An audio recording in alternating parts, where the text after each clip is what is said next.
ও মুসলমান যুবক, সেই নবীর উম্মত আমরা। আল্লাহ নবী বলতেছেন, যুবক আমি নবী তোমাদেরকে ভালোবাসি। আল্লাহ রসুল যুবকদেরকে বেশি ভালোবাসেন। আল্লাহ রসুলের জীবনের প্রথম মক্কাতে যুবকদেরকে নিয়ে একটা সংগঠন করেছেন মদিনাতে, যেই সংগঠনের নাম হলো হিলফুল ফুজুল। নাম কি? যুবকদেরকে নিয়ে আল্লাহ নবী সংগঠন করেছেন। যুবকদেরকে আল্লাহর নবী ভালোবাসেন। একদিন মুসাব বিন উমাইরের বাড়িতে মক্কার বড় বড় নেতা আবু জেহেল, আবু লাহাব যায় হাজির হয়ে গেছে। মক্কার বড় বড় নেতা আবু জেহেল, আবু লাহাব, উতবা, শাইবা, ওলীদ ইবনে মুগিরারা মুসাব বিন উমাইরের বাড়িতে হাজির হয়ে গেছে। মুসাব বিন উমাইর বলে, ও মক্কার বড় বড় নেতারা, সাত সকালে আমার বাড়িতে কি বড় বড় নেতারা আমার বাড়িতে আসছেন, কি সুসংবাদ নিয়া? আবু জেহেল বলে, মুসা তুমি হলা মক্কার যুবকদের মাঝে অন্যতম। মক্কার যুবকরা তোমাকে সম্মান করে, ভালোবাসে। তুমি হলা মক্কার যুবকদের নেতা। মক্কার যুবকদের নেতা। এখন তো কিছু নেতা আছে নামাজও পড়ে না, রোজাও রাখে না, না তাদেরকে দিনের কাজে পাওয়া যায় না। অথচ মুসাব বিন উমাইর ছিল একজন নেতা। মুসাব বিন উমাইরের বাড়িতে আবু জেহেল, আবু লাহাবরা আসলো, আর আয়েশা বলল, মুসাব বিন উমাইর শোনো, এই মক্কার জমিনে একজন নবীর আবির্ভাব ঘটেছে, যার নাম হলো মুহাম্মদ ইবনে আব্দুল্লাহ। নাম কি? যার নাম হলো মুহাম্মদ ইবনে আব্দুল্লাহ। এ মুসাব শোনো, মক্কার যুবকেরা মুসাব বিন উমাইরকে বলতেছে, মক্কার যুবকেরা মুহাম্মদ ইবনে আব্দুল্লাহর কাছে যায়া কালেমা পড়ে মুসলমান হয়ে যাচ্ছে। মুহাম্মদ ইবনে আব্দুল্লাহ কি যেন তেলাওয়াত করে, বানায়া বানায়া কবিতা পড়ে। আমি আপনাদের সামনে যেই কোরআন পড়লাম, মক্কার কাফেররা বলে আল্লাহর নবী নাকি বানায়া বানায়া কবিতা বলে। আসলে এটা কি কবিতা নাকি কোরআন? জোরে বলেন। মক্কার কাফেররা বলে মুহাম্মদ বানায়া বানায়া কবিতা বলে। মুসাব বিন উমাইরের বাবা ছিলেন কবি, তিনিও ছিলেন কবি। আবু জেহেল আয়েশা বলতেছে, মুসাব তুমি হলা আমাদের গর্বের ধন, আমরা তোমাকে আগামীতে বড় নেতা বানাবো। কিন্তু শোনো মুসাব, মক্কার সব যুবকরাও যদি মুহাম্মদের কোরআন শুনতে যায়, তুমি কিন্তু যাবা না। তুমি কিন্তু মুহাম্মদ বানায়া বানায়া কবিতা বলে। অথচ আল্লাহ তাআলা বলতেছেন, ওয়ামা আল্লামনাহু শি'রা ওয়ামা ইয়ানবাগী লাহু ইন হুয়া ইল্লা যিকরুন ওয়া কুরআনুম মুবিন। আল্লাহ রাব্বুল আলামিন বলতেছেন, এ মক্কার কাফেররা, তোমরা আমার হাবিবকে কবি বলো। আমার হাবিব কবি না। আমার হাবিবের পক্ষে বানায়া বানায়া কবিতা বলা শোভা পায় না। আমার হাবিব হলো নবী। জোরে বলেন সুবহানাল্লাহ। আমার হাবিব হলো নবী। আল্লাহু আকবার। আবু জেহেলরা এসে বলে, মুসাব বিন উমাইর শোনো, তুমি কিন্তু মুহাম্মদের কাছে যাইবা না, ভুলেও যাবা না তার কোরআন শুনতে, তার কবিতা শুনতে। শোনো, মুহাম্মদ এমন একজন যুবক যারে দেখলে মক্কার মানুষ পাগল হয়ে যায়। বুঝেন নাই? মুহাম্মদকে দেখলে মক্কার যুবকরা পাগল হয়ে যায়, মক্কার বৃদ্ধরা পাগল হয়ে যায়, মক্কার নারী পুরুষ শিশুরা পর্যন্ত পাগল হয়ে যায়। কেন হবে না? আমার নবীর মতো এত সুন্দর করে আল্লাহ পৃথিবীতে কোনো মানুষকে বানায় না। পৃথিবীর যত সৌন্দর্য আল্লাহ তাআলা আমার নবীকে দান করছে, ঠিক কিনা বলেন? আল্লাহ তাআলা সেই নবীর কথা কোরআনের মধ্যে বলছেন, ওমা আরসালনাকা ইল্লা রাহমাতাল লিল আলামিন। আল্লাহু আকবার। নবী আপনি হলেন রহমত, আপনি হলেন বরকত। আমি আল্লাহ আপনাকে রহমত কইরা বরকত কইরা দুনিয়াতে পাঠাইছি। আল্লাহু আকবার। এ যুবক, এ গরু খাওয়া মুসলমান যুবকরা, এ রাসূলের সাহাবীরা আল্লাহর নবীর জন্য জীবন দিছে, ঠিক কিনা বলেন? যেই কোরআন আমি আপনাদের সামনে পড়ছি, এই কোরআনের জন্য জীবন দিছে রে যুবক। মুসাব বিন উমাইর তিনি ছিলেন মূর্তি পূজক কাফের। মক্কার আবু জেহেল আয়েশা বলে, আবু লাহাব আসে, আয়েশা বলে মুসাব আগামীতে আমরা তোমাকে নেতা বানাবো, তুমি ভুলেও মুহাম্মদের কবিতা শোনার জন্য যাবা না, মুহাম্মদের ধারে কাছেও যাবা না, যদি মুহাম্মদের কাছে যাও তাহলে তোমাকে মুহাম্মদ জাদু করে ফেলবে। কি করে ফেলবে? নবীর কি জাদু করা লাগে? নবী কি জাদুকর? তিনি তো নবী, তিনি তো রহমাতুল লিল। নবীর চেহারা দেখেই তো মক্কার কাফেররা পাগল হয়ে যায়, ঠিক কিনা বলেন? এবার আবু জেহেলদের কথা শোনার পরে মুসা বিন উমাইর বলে, আবু জেহেল আপনাদের কথা কি হইছে? বলা বলে হ্যাঁ। তাইলে আজকের মতো যান, গেট আউট, যান। আমি একজন শিক্ষিত যুবক, আমাকে এত বুঝাইতে হবে না, আমি ভালো মন্দ বুঝি, বুঝেন না? শিক্ষিত মানুষের মর্যাদাই আলাদা। এই কারণে কবি বলে, শিক্ষিত মূর্খ বন্ধুর চেয়ে শিক্ষিত শত্রুও ভালো। মূর্খ বন্ধুর চেয়ে শিক্ষিত শত্রু, মূর্খ বন্ধুর চেয়ে শিক্ষিত শত্রুও ভালো। কারণ মূর্খ মানুষ আপনাকে জায়গা বুঝবো না, একটা কথা বইলা দিবে, মানুষের সামনে লজ্জা দিবে, কোনো কুণ্ঠাবোধ করবে না, ঠিক কিনা বলেন? সে ভাববেও না, কারণ তার সেই শিক্ষা তো। মুসা বিন উমাইর বলে, আবু জেহেল জান জান জান, এত কিছু আমাকে বুঝানো লাগবে না, আমি শিক্ষিত যুবক। এবার আবু জেহেলরা চলে আসছে মুসা বিন উমাইরের বাড়ি থেকে। মুসা বিন উমাইর মনে মনে ভাবে, এতদিন পর্যন্ত আবু জেহেলরা আইসা আমাকে শুধু বলল মোহাম্মদ কবি, মোহাম্মদ জাদুকর। নাউজুবিল্লাহ বলে। মোহাম্মদ তিনি হলেন গণক। আরে আমিও তো একজন কবি, কবি তো কবিকে চিনে না? কবি তো কবির কবিতা শুনলে বোঝে। যেমন আমি একজন হাফেজে কোরআন, আমি একজন হাফেজের তেলাওয়াত শুনলে বুঝবো এটা ভালো হাফেজ নাকি খারাপ হাফেজ, তার তেলাওয়াত সহি নাকি সহি না, বুঝবো না? আমি একজন কারি সাহেব, আমি একজন মানুষের তেলাওয়াত শুনলে বুঝতে পারবো তার তেলাওয়াত সহি নাকি অশুদ্ধ। কথা বলেন? যে যেই বিষয়ে অভিজ্ঞ যোগ্যতা সম্পন্ন, সে সেই বিষয়ে ভালো করে জাজমেন্ট করতে পারে, বিচার করতে পারে, ঠিক কিনা বলেন? মুসা বিন উমাইর বলে, আবু জেহেল তোমরা বললা মুহাম্মদ হলো একজন কবি, তিনি হলেন একজন গণক, তিনি হলেন একজন জাদুকর, বলেন নাউজুবিল্লাহ। ঠিক আছে, যখন আবু জেহেলরা চলে গেছে, মুসা বিন উমাইর মনে মনে ভাবে, একদিন আমি মোহাম্মদকে যাই নিজের চোখে দেখবো আসলে মোহাম্মদ কি বানায়া বানায়া কবিতা বলে কিনা, বুঝেন না? একদিন আমি নিজের চোখে মোহাম্মদকে দেখবো মোহাম্মদ নিজে নিজে বানায়া বানায়া কবিতা বলে কিনা। মুসা বিন উমাইর বলেন, আমি একদিন সন্ধ্যার সময়, ঘুটঘুটে অন্ধকার হলো, ঘুটঘুটে অন্ধকার, কারণ দিনের বেলা যদি যায় মক্কার মানুষগুলো জেনে ফেলবে, ঠিক কিনা বলেন? মক্কার সরদার, মক্কার নেতা মুসা বিন উমাইর আল্লাহর নবীর কোরআন শুনতে যায়। মুসা বিন উমাইর বলে, আমি একদিন সন্ধ্যার সময় বের হলাম অন্ধকারের মধ্যে। যখন অন্ধকার হয়ে গেল, আমি আল্লাহর নবী মুহাম্মদ সাল্লাল্লাহু আলাইহি সাল্লামকে দেখতে গেলাম। দেখি তিনি কি করেন। আমি দেখি আল্লাহর পয়গম্বর মুহাম্মদ সাল্লাল্লাহু আলাইহি সাল্লাম বাইতুল্লাহর পাশে একটা পাহাড় আছে, যার নাম হলো জাবালে আবু কুবাইস।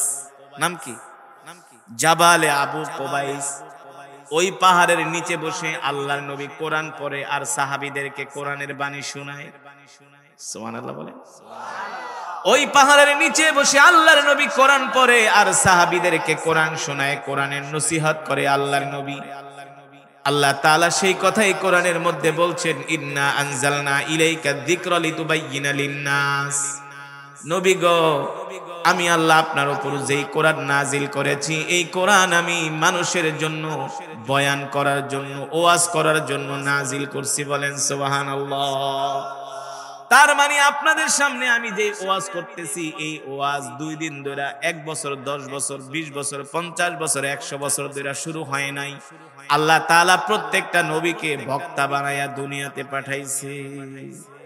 প্রত্যেকটা নবী ছিলেন ওয়াইজ, প্রত্যেকটা নবী ছিলেন বক্তা, ঠিক কিনা বলেন?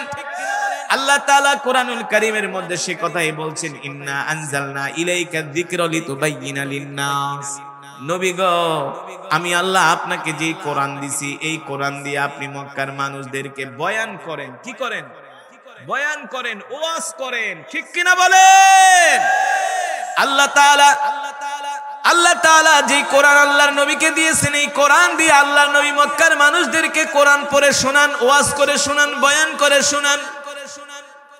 মুসআব বিন উমাইর বলে, আমি একদিন সন্ধ্যার সময় গেলাম, যে দেখি আল্লাহর নবী মুহাম্মদ সাল্লাল্লাহু আলাইহি সাল্লাম সাহাবীদেরকে কোরআন শোনাইতেছে। একদিন নবীর তেলাওয়াত শোনার পরে আমি তার জন্য প্রথম দিনই পাগল হয়ে গেলাম। আমি নিজেও একজন কবি, মনে মনে ভাবতেছি আবু জেহেলরা এসে বলেছে মুহাম্মদ হলো একজন কবি, কিন্তু আমি তার কোরআন তেলাওয়াত শুনা আমি বুঝতে পারলাম মুহাম্মদ কবি না, তিনি হলেন একজন নবী। মুসআব বিন উমাইর বলে, আমি প্রথম যেই দিন মুহাম্মাদের কোরআন তেলাওয়াত শুনে আসলাম, আল্লাহর পয়গম্বরের কোরআন তেলাওয়াত শুনে আসলাম, তারপরের দিন থেকে আমি আর রাতে ঘুমাইতে পারি না, শুধু আমার কানের মধ্যে আল্লাহর পয়গম্বরের তেলাওয়াত বাজে। সুবহানাল্লাহ বলবেন? আল্লাহর পয়গম্বরের তেলাওয়াত বাজে আমার কানের মধ্যে। মুসআব বিন উমাইর বলে, আমি ওই রাতে ঘুমাইতে পারলাম না, আবার দ্বিতীয় দিন গেলাম আল্লাহর নবীর কোরআন শোনার জন্য। কততম দিন? দ্বিতীয় দিন। মক্কার কাফেররা আয়েশা বলছিল, মুসা তুমি ভুলেও মুহাম্মাদের কাছে যাইবা না, সে বানায়া বানায়া কবিতা বলে। মুসআব বিন উমাইর বলে, আল্লাহি রাব্বিল কাবা, রবের কাবার কসম খায়া বলি, আল্লাহর পয়গম্বর মুহাম্মদ সাল্লাল্লাহু আলাইহি সাল্লাম যেটা তেলাওয়াত করে এটা মানুষের কোনো বানানো কবিতা না, এটা হলো আল্লাহর কালাম। মুসআব বিন উমাইর বলে, আমি নিজেও তো কবি, যদি মুহাম্মদ বানায়া বানায়া কবিতা পড়তো তাহলে তো আমি ধরতে পারতাম, কিন্তু মুহাম্মদের কোরআন শোনার পরে আমি তার জন্য পাগল হয়ে যাই। আল্লাহু আকবার। এবার মুসআব বিন উমাইর বলেন, আমি আবার তৃতীয় দিন গেলাম। কতদিন? তৃতীয়তম দিনে যাই আমি দাঁড়ায়া দাঁড়ায়া আল্লাহর নবীর তেলাওয়াত শুনতেছি। আমি দাঁড়িয়ে দাঁড়িয়ে আল্লাহর নবীর কোরআন তেলাওয়াত শুনতেছি। হঠাৎ করে আল্লাহর নবীর নজর পড়ে গেল মুসআব বিন উমাইরের দিকে। আপনাদের এলাকার কোন মজমায় যদি অপরিচিত কোন যুবক আসে, আপনারা একদিন, দুই দিন, তিন দিন দেখার পরে তাকে আপনারা টার্গেট করবেন কি করবেন না? যেই লোকটাকে, এই যুবকটাকে দেখতে শুনতে সুন্দর, সুদর্শন, দেখতে মনে হয় কোন অভিজাত ফ্যামিলির ছেলে, বুঝেন? আল্লাহ রাসূল, আল্লাহর নবী রাহমাতুল লিল আলামিন বলেন, আমি 3 দিন পর্যন্ত যুবককে টার্গেট করলাম, তিনি আমার মজমায় এসে দাঁড়ায় দাঁড়ায় কোরআন শুনে। একদিন, দুই দিন, তিন দিন, চতুর্থ দিনের দিন আল্লাহর নবী ডাক দিয়েছে, তাআলাউ ইয়া শাবাব, এ যুবক এদিকে আসো। মাসমুক, তোমার নাম কি? মিন আইনা জিতা, কোথা থেকে আসছো? কি তোমার নাম কি? তোমার বাবার নাম? দেখি প্রতিদিন তুমি আমাদের মজমায় দাঁড়ায় দাঁড়ায় তুমি কোরআন শোনো, কারণটা কি? মুসআব বিন উমাইর বলে, ওগো আল্লাহর রাসূল, আমার নাম হলো মুসআব বিন উমাইর। আল্লাহ নবী বলেন, তোমার নাম কি? মুসআব বিন উমাইর বলে, হ্যাঁ। আল্লাহ নবী বলে, আমি তো তোমার বাবাকে চিনি, তোমার বাবা তো অমর, তিনি তো মক্কার অনেক বড় একজন ব্যবসায়ী, অনেক বড় ধনী মানুষ। মুসআব বিন উমাইর বলে, আপনি ঠিকই শুনছেন, ঠিকই জানেন, আমার বাবা হলো মক্কার একজন বড় ধনী মানুষ, অনেক বড় একজন ব্যবসায়ী। আল্লাহর নবী বলে, তুমি তো কাফের, তুমি তো মূর্তি পূজা করো না, তুমি তো মূর্তি পূজা করো, তুমি তো কাফের, তুমি আমাদের কোরআনের মজমায় কেন আসো? বলে, আমি এমনি এমনি আসি না। 3 দিন আগে আমার বাড়িতে আবু জেহেল গেছে, যায় বলে, মুসআব শোনো, ভুলেও তুমি কোনোদিন মুহাম্মদের কাছে যাবা না, মুহাম্মদ বানায়া বানায়া কবিতা বলে বলে মানুষদেরকে ধোঁকা দেয়। আর আবু জেহেল বলেছে, মুহাম্মদের কাছে যে যায় তাকেই মুহাম্মদ জাদু করে ফেলে, মুহাম্মদের জন্য পাগল হয়ে যায়। এই কথা শোনার পরে আল্লাহর নবী মুস্কি মুস্কি হাসি দিয়া বলে, শোনো যুবক, তুমি যে আমার মজমায় আসলা, আমার জবানে তুমি যে কোরআন শুনলা, তোমার কাছে কি মনে হয়েছে আমি কি বানায়া বানায়া কবিতা পড়ি নাকি? মুসআব বিন উমাইর বলে, আল্লাহি রাব্বিল কাবা, কবিতা পড়া আপনার পক্ষে শোভা পায় না, আপনি যেটা তেলাওয়াত করেন এটা দুনিয়ার কোন কবির কাব্য না, দুনিয়ার মানুষ এত সুন্দর করে কবিতা বানাইতে পারে না। আল্লাহ নবী ডাক দিয়া বলে, তাহলে তুমি বলো আমি যেটা তেলাওয়াত করি এটা কি? মুসা বিন উমাইর বলে, ওগো আল্লাহ রাসূল শোনেন, আমিও কবি, আমার বাবাও কবি, আমার দাদাও কবি। আপনার জবানে আমি যেটার তেলাওয়াত শুনলাম, আমার কাছে মনে হয়েছে এটা হলো আল্লাহর জবানের কালাম। জোরে বলেন সুবহানাল্লাহ, আল্লাহু আকবার।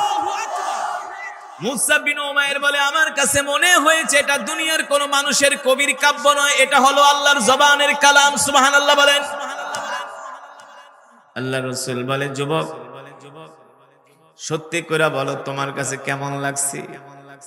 কয় শুধু কেমন লাগে নাই, এই কোরআন শোনার পরে আমি প্রথম দিন রাইতে ঘুমাইতে পারি না। সুবহানাল্লাহ বলবেন না? এই কোরআন শোনার পরে আমি প্রথম দিন রাইতে ঘুমাইতে পারি না, দ্বিতীয় দিন রাত্রেও ঘুমাইতে পারি না, তৃতীয় দিন রাত্রেও ঘুমাইতে পারি না। বিশ্বাস করেন আল্লাহর নবী, এখন আপনার জবানের কোরআন তেলাওয়াত না শুনলে আমি ঘুমাইতে পারি না। আপনার জবানের কোরআন তেলাওয়াত শোনাই হলো এখন আমার ঘুমের ঔষধ। জোরে বলেন সুবহানাল্লাহ, আল্লাহু আকবার। ও যুবক, ও মুসলমান, আল্লাহর নবী বিশ্ব নবী রাহমাতুল লিল আলামিন ডাক দিয়ে বলে, মুসা শোনো, তোমার কাছে কি কোরআন ভালো লাগছে? কোরআন ভালো না লাগলে কি আমি 4 দিন পর্যন্ত আসি নাকি? সুবহানাল্লাহ বলবেন না? এই যুবক, এখন আমি যেই কথাটা বলবো রে যুবক, এই কথাটা শুনতে অনেক হালকা, বলতেও অনেক সহজ, কিন্তু কথাটা অনেক ভারী কথা, অনেক দামি কথা, অনেক মূল্যবান কথা। এই কথার সাথে রয়েছে একজন যুবকের জীবন, একজন যুবকের ভবিষ্যৎ। বুঝেন নাই? আমরা তো মুসলমান হয়ে কোরআন পড়ি না, ইসলাম মানি না, দ্বীন মানি না। এবার দেখেন এই যুবক আল্লাহর কোরআনের জন্য নিজের ধর্ম পরিবর্তন করবে। শুধু ধর্ম না, আল্লাহর নবী ডাক দিয়া বলে, যুবক যদি তোমার কাছে কোরআন ভালো লাগে, তাহলে আমি তোমাকে একটা অফার করতে চাই, তোমাকে আমি বলতে চাই, তুমি কি আমার কথা শুনবা নাকি? মুসা বিন উমাইর বলো, আল্লাহর নবী কি বলবেন? আল্লাহর নবী বলে, যুবক যদি তোমার কাছে কোরআন ভালো লাগে, তুমি যদি আমাকে সত্য নবী মনে করো, তুমি আর দেরি করবা না, এখনই আমার হাতে হাত রেখে কালেমা পড়ে মুসলমান হয়ে যা। আল্লাহর নবী বলতেছেন, যুবক যদি তোমার কাছে কোরআন ভালো লাগে, আর দেরি করবা না, এখনই আমার হাতে হাত রেখে কালেমা পড়ে মুসলমান হয়ে যাও। ও যুবক, ও দোস্তরা, ভালো করে শুনে রাখো, এখন যদি মুসা বিন উমাইর কালেমা পড়ে মুসলমান হয়, তার মা বাবা তাকে ঘর থেকে বের করে দিবে, তাকে তেজ্য পুত্র করবে, সম্পদ থেকে বঞ্চিত করবে। হ্যাঁ, তাইলে কি মুসলমান হওয়া কি সোজা কথা নাকি? হ্যাঁ, তার জীবনের সামনে হলো অনেক বড় একটা ভয়াবহ পরীক্ষার সম্মুখীন, ঠিক কিনা বলেন? মুসা বিন উমাইর বলো, গো আল্লাহর নবী, আমি চিন্তা করি না, আমি পরোয়া করি না, আমি ভয় করি না, আপনি আর দেরি করবেন না, এখনই আপনি আমাকে কালেমা পড়ায়া মুসলমান বানায়া দেন। জোরে বলেন সুবহানাল্লাহ। আল্লাহ রাসূল বললেন, যুবক শোনো, মুসা বিন উমাইর, তুমি যদি কালেমা পড়ে মুসলমান হও, তোমার এই শরীরের দামি জামা থাকবে না, তুমি যেই দামি জামা পরছো এই দামি জামা থাকবে না, হতে পারে দামি জামার পরিবর্তে তোমাকে ছিঁড়া জামা পরতে হতে পারে। তুমি যে আরাম আয়েশের জিন্দেগি করো, তুমি যদি কালেমা পড়ে মুসলমান হয়ে যাও, আরাম আয়েশের জিন্দেগি তোমার কপালে থাকবে না, হতে পারে তোমার উপরে কঠিন নির্যাতন জুলুম নেমে আসবে। তুমি কি এগুলা সহ্য করতে পারবে কিনা? মুসা বিন উমাইর ডাক দিয়া বলো, গো আল্লাহর নবী, আপনি আমার জন্য দোয়া করে দেন, কালেমা গ্রহণ করার কারণে আমার উপর যত অত্যাচার হোক, নির্যাতন হোক, জুলুম হোক, সবগুলো আমি মুখ বুজে হাসি মুখে সহ্য করে নিব, তারপরেও আমি আল্লাহর কোরআন থেকে এক চুল পরিমাণ দূরে সরে যাব না। এবার আল্লাহর নবী মুসা বিন উমাইরকে কালেমা পড়ায় মুসলমান বানায় দিলেন। বুঝেন নাই? মাঝে মাঝে আমাদের কাছে অনেক হিন্দু ছেলেরা আসে, আয়েশা বলে হুজুর আমি কালেমা পড়ে মুসলমান হতে চাই। 2018 সনে সুনামগঞ্জের তাহেরপুর একটা থানা আছে, বাদাঘাট একটা বাজার আছে, ওই বাজারে যখন আমি ওয়াজ করতেছি হঠাৎ করে একজন যুবক আমার কোরআনের মাহফিলে আয়েশা স্টেজে সবার সামনে বসে গেছে। একজন হিন্দু যুবক, আমি কোরআন তেলাওয়াত করতেছি, এই যুবক আয়েশা মাহফিলের স্টেজে আয়েশা সবার সামনে বসে গেছে। এখন একজন হিন্দু যুবক যদি আপনাদের এলাকার স্টেজে ওঠে মাহফিলে আসে, আপনারা দেখলে না একজন আর একজনে বলবেন কি বলবেন না, এই হিন্দু ছেলেটা আমাদের মাহফিলে কেন, বুঝেন নাই? তো আমি কোরআন পড়তেছি, ওই এলাকার যুবক বলে একজন আর একজনকে বলে দেখছো হিন্দু ছেলেটা আমাদের মাহফিলের স্টেজে কেন? আমার তেলাওয়াত যখন শেষ হলো একজন যুবক আয়েশা বলে হুজুর আপনার সামনে যে যুবকটা বসে আছে এটা হলো একজন হিন্দু, এটা হলো একজন হিন্দু।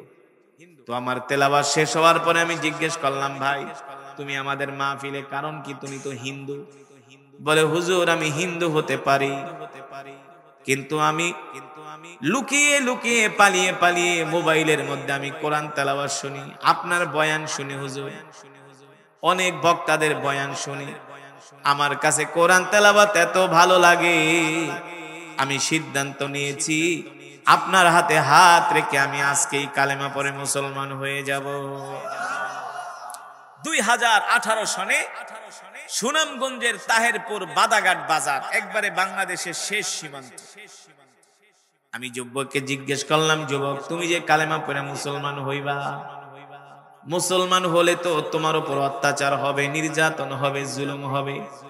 বলে হুজুর আমি কোনো ভয় করি না, আমি কোনো চিন্তা করি না, আপনি শুধু কালেমা পড়ে আমাকে মুসলমান বানায় দেন, বাকিটা আমি দেখব।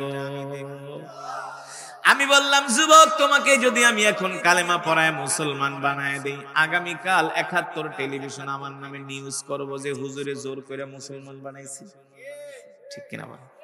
নাস্তিকরা আমার নামে মামলা দিব। যদি তুমি মুসলমান হতে চাও আইনি কিছু প্রক্রিয়া আছে, এগুলা সম্পাদন করো। এলাকার যিনি চেয়ারম্যান ছিলেন চেয়ারম্যানকে ডাকলাম, চেয়ারম্যান সাহেব এই হিন্দু যুবকটা কালেমা পড়া মুসলমান হইতে চায়, আপনি কি বলেন? বলে হুজুর যদি হতে চাই আপনি কালেমা পড়ে মুসলমান বানায় দেন, বাকি আইনি প্রক্রিয়াগুলো আমি দেখব। সেই যুবককে আমি কালেমা পড়ে মুসলমান বানায় দিলাম, তার নাম ছিল প্রদীপ পাল, পরে তার নাম রেখেছি মোহাম্মদ আব্দুল্লাহ। শুধু কালেমা পড়ে মুসলমান হয় নাই, তার 1 মাস পরে তিনি 40 দিনের জন্য দাওয়াত ও তাবলীগে চলে গিয়েছে। জোরে বলেন আল্লাহু আকবার। এই যুবক কালেমা পড়ে মুসলমান হওয়ার কারণে তার মা বাবা তার পরিচয় দেয় না, তার আত্মীয় স্বজন তার পরিচয় দেয় না, তাকে ঘর থেকে বের করে দিছে, তাকে তেজপুত্র করছে। এই যুবক কথাগুলো যত সহজে বলতেছে আসলে বিষয়টা তত সহজ বিষয়টা সহজ না।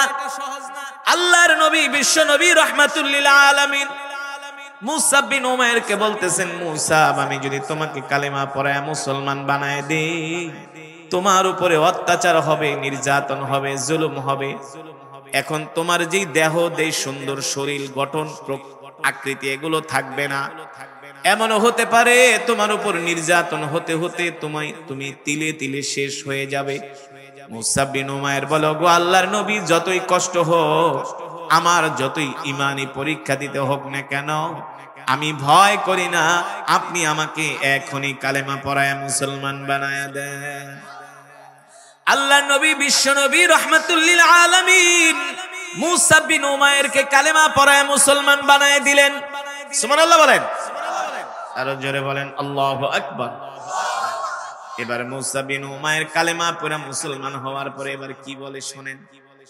নবীজি আপনি আমাকে দোয়া করে দেন, আমি যে কালেমা পড়ে মুসলমান হইছি এই কথা আমি গোপন রাখবো না, আমি আমার গোত্রের কাছে কওমের কাছে যায় বলে দিব। সাহাবায়ে কেরাম বলে ও মুসা তুমি যদি কালেমা পড়ে মুসলমান হয়েছো এই কথা যদি তুমি তোমার গোত্রের কাছে বলো, তোমার উপর অত্যাচার হবে, জুলুম হবে, নির্যাতন হবে।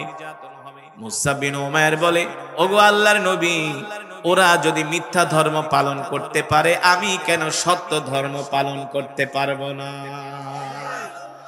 জোরে বলেন সুবহানাল্লাহ। ইমানের পাওয়ার কাকে বলে না? আর আমাদের সমাজে কিছু মুসলমান একটু নামাজ পড়লে দাড়ি টুপি রাখলে এই তুই দি মোল্লা হয়ে গেছিস, তুই দি কাঠ মোল্লা হয়ে গেছস, তুই দি হুজুর গুলাকে ঘুরে একেবারে পুরো পাক্কা মোল্লা হয়ে গেছস। হ্যাঁ, দাড়ি রাখতে চায় না, লজ্জা পায়। মাথায় টুপি দিতে চায় না, লজ্জা পায়। আলেমদের সাথে হাঁটতে চায় না, কই তুই তো মোল্লা হয়ে গেছিস, পুরা মোল্লা। আমার এক মুসল্লি যুবক নর্থ সাউথ ইউনিভার্সিটিতে পড়ে, নর্থ সাউথ ইউনিভার্সিটিতে। তো মাঝে মাঝে আইসা আমার পিছে নামাজ পড়ে, কই হুজুর আমি নামাজ পড়ি দেখে আমার বাপে কই গিরে নামাজ পড়স ভালো কথা, আবার দাঁড়িয়ে রাখছিস কে, তুই তো জঙ্গি হয়ে যাবি কদিন পরে। বুঝেন নাই? কই তুই তো জঙ্গি হয়ে যাবি। হুজুর আমার বোনেরা ঘরের ভিতরে বসে শুধু স্টার জলসা, জি বাংলা হারা দিন শুধু হিন্দি সিনেমা দেখে, আমি টেলিভিশন রিমোট ভাঙ্গা বালাইছি। তুই মোল্লা গোল্লাকে চলতে চলতে তুই পুরো জঙ্গি হয়ে গেছিস। সঠিক নাকি বেঠিক, সত্য নাকি মিথ্যা? এমনও যুবক আছে 2 দিন নামাজ পড়ার পরে দাড়ি রাখার পরে মানুষ একটু টিটকারি মারলে যায় আবার দাড়িগুলা কামায় ফেলে, মসজিদে আহে না। আবার সমাজে কিছু যুবক আছে সেকা ঠেকা খাইলে নামাজ পড়ে কয়দিন, দাড়ি ঠাড়ি রাহে, চুল ঠুল বড় রাহে না, সেকা খেয়ে বেকা হয়ে যায়, কয়দিন তাবলিগে যায়, যে যখন মন দিলে একটু ভালো হয় আবার শেষ। ঠিক কিনা বলেন? এরা হলো মুনাফিক মার্কা মুসলমান, ঠিক কিনা বলেন? কিন্তু রাসূলের সাহাবীরা কেমন ছিল? ও যুবক, রাসূলের সাহাবী মুসা বিন উমাইর বলো, গো আল্লাহর নবী, মক্কার কাফেররা যদি মিথ্যা ধর্ম পালন করতে পারে, আমি কেন সত্য ধর্ম পালন করতে পারবো না? আমি ওদেরকে ভয় পাই না। আমি আমার গোত্রের কাছে, কওমের কাছে যায়া বলে দিব আমি কালেমা পড়ে মুসলমান হয়েছি। জোরে বলেন সুবহানাল্লাহ, আল্লাহু আকবার। একটু জোরে জোরে সুবহানাল্লাহ আলহামদুলিল্লাহ বললেন, যাতে আশেপাশের মানুষগুলা বোঝে এখানে কিছু ঈমানওয়ালা মুসলমান আছে, ঈমানওয়ালা মুসলমান আছে। কোরআনের আওয়াজ যতটুকুন পর্যন্ত যাচ্ছে, কালেমাওয়ালা মুসলমান যদি কোরআনের মাজমায় না আসে, এই কোরআন হাসরের ময়দানে আল্লাহর আদালতে তাদের বিরুদ্ধে মামলা দায়ের করবে। যে আল্লাহ কোরআন শুনতে আসে না, চায়ের দোকানে বৈশা খালি বাংলা সিনেমা দেখতো আর দাঁত ভেটকায় ভেটকায় হাসতো না, ডান হাত দিয়া সিগারেট খায়, বাম হাত দিয়া চা খায় না, কারণ সিগারেট তো দাম বেশি, দামি জিনিস, এই কারণে এটা খাইলো ডান হাত দিয়ে, আর চা খায় আর দোকানে বইয়া খালি সিনেমা দেখতেই থাকে হারা দিন বাদাইমার মতো। আপনার এলাকায় আসেনি? আছে। এই বাদাইমারা জীবনেও কোনোদিন মসজিদে যায় নামাজ পড়ে, ওয়াজ মাহফিলে আসে না, ঠিক কিনা বলেন? আল্লাহ একজনকেও ছাড়বে না। কোরআন তো পড়তে পারোই না, কোরআন শুনতেও আসো না। হ্যাঁ, মায়ের কাকে কয়? শুধু চোখ দুইটা বুঝুক, তারপরে বুঝবা। আল্লাহ সকলকে হেদায়েত নসিব করুন বলি আমিন। আল্লাহ সকলকে সঠিক বুঝ দান করুন বলি আমিন। এবার রাসূলের সাহাবী মুসা বিন উমাইর রাদিয়াল্লাহু তাআলা আনহু মুসলমান হওয়ার পরে ঈমানের পাওয়ার বেড়ে গেছে, কারণ আল্লাহ নিজেই কোরআনের মধ্যে বলছেন, ওয়া ইযা তুলিয়াত আলাইহিম আয়াতুহু যাদাতুহুম ঈমানা। কোরআনের তেলাওয়াত করলে ঈমান বেড়ে যায়, কোরআন শুনলে ঈমান বেড়ে যায়, ঠিক কিনা বলে? এবার মুসা বিন উমাইর বাড়িতে গেছে, যায় বলে, ইয়া ইয়া আবি উম্মি জাদ্দি উখতি, ও মা বাবা ভাই বোন যারা আছো সবাই আসো, তোমাদের সাথে আমার কথা আছে। মুসা বিন উমাইরের বাবা বলে, বাবারে কোনদিন তুমি আমাদেরকে এমন করে ডাকো নাই, আজকে এইভাবে ডাকতেছো, কারণ কি? মুসা বিন উমাইর বলে, মা বাবা শুনে রাখো, আজকের পর থেকে তোমরা আমাকে আর মূর্তি পূজার জন্য ডাকবা না। আল্লাহু আকবার। আজকের পর থেকে আমাকে আর মূর্তি পূজার জন্য ডাকবা না। কেন? কারণ কি? কয় শোনো, তোমরা নিজেরা হাত দিয়া মূর্তি বানাও আর ওই মূর্তিকে সেজদা করো, ঠিক কিনা বলেন? এমন ধর্ম আমি আজ থেকে আর পালন করব না। বলে কারণ কি? বলে কারণ হলো আমি আল্লাহর পয়গম্বর মুহাম্মদ সাল্লাল্লাহু আলাইহি সাল্লামের হাতে হাত রেখে কালিমা পড়ে মুসলমান হয়ে গেছি। শুধু এখানেই শেষ না রে যুবক। মুসা বিন উমাইর তার মাকে বলে, মা বাবা আমাকে বিদায় দিয়া দাও, আমি আল্লাহর নবীর কাছে চলে যাব। মুসা বিন উমাইরের মার বাবা ডাক দিয়া বলে, সন্তান রে, ছোটবেলা থেকে তোকে কত কষ্ট করে লালন পালন করছি, এই পর্যন্ত বড় করছি, তুই যে আমাদেরকে রাইখা মুহাম্মদের কাছে চলে যাবি, আমাদের জন্য কি তোর মায়া লাগবে না? মা ডাক দিয়া বলে, বাবা রে, আমি তো তোকে ছাড়া থাকতে পারবো না। বাবা ডাক দিয়া বলে, তুমি আমার একমাত্র সন্তান, তোমাকে ছাড়া আমি বাঁচতে পারবো না। মুসা বিন উমাইর রাদিয়াল্লাহু তাআলা আনহু বলে, মা বাবা শুনে রাখো, তোমরা যেমন আমাকে ছাড়া বাঁচতে পারবা না, আমিও আল্লাহর নবীকে ছাড়া বাঁচতে পারবো না। আমাকে বিদায় দিয়া দাও, আমি আল্লাহর নবীর কাছে চলে যাব। মুসা বিন উমাইর আত্মীয় স্বজন কয়, না না না, মুহাম্মাদের কাছে তোমাকে যেতে দেওয়া যাবে না, তোমাকে ঘরের ভিতরে আমরা বেঁধে রাখবো। এবার দুইটা শিকল আনা হলো। এ যুবক, আমি আগেই বলছি কথাগুলো অনেক সহজ, কিন্তু বাস্তবে শুধু কঠিন না। হাতের ভিতরে জ্বলন্ত আগুনের কয়লা নিলে যত কঠিন, তার চেয়েও আরো বেশি কঠিন, ঠিক কিনা বলেন? এবার দেখেন, মুসা বিন উমাইরের দুই হাত তারা শিকল দিয়া বাঁধলেন, দুই পা শিকল দিয়া বাঁধলেন, বেঁধে তারা ঘরের খুঁটির সাথে তালা মেরে রাখছে। তাই আর কোনদিন তোরে মুহাম্মদের কাছে যেতে দিব না। এমন একদিন না, দুই দিন না, বছরের পর বছর মুসা বিন উমাইরকে ঘরের মধ্যে তালা মেরে রাখছে। মুসা বিন উমাইর বলে, মা, যদি আল্লাহর নবীর কাছে আমাকে যেতে না দাও, তাহলে আমিও আমার হাত দিয়া কোনো খাবার মুখে তুলে নিব না। মুসা বিন উমাইরকে প্লেট ভর্তি ভর্তি খাবার দেয়। এতটুকুন পরিমাণ মুসা বিন উমাইর খায়, যতটুকুন খাইলে মোটামুটি জীবনটা বাঁচে, নালে তো মরে যাবে, বুঝেন? আত্মহত্যাও তো করা যাবে না, আত্মহত্যা করা ইসলামে গুনাহ, মহাপাপ, ঠিক কিনা বলেন?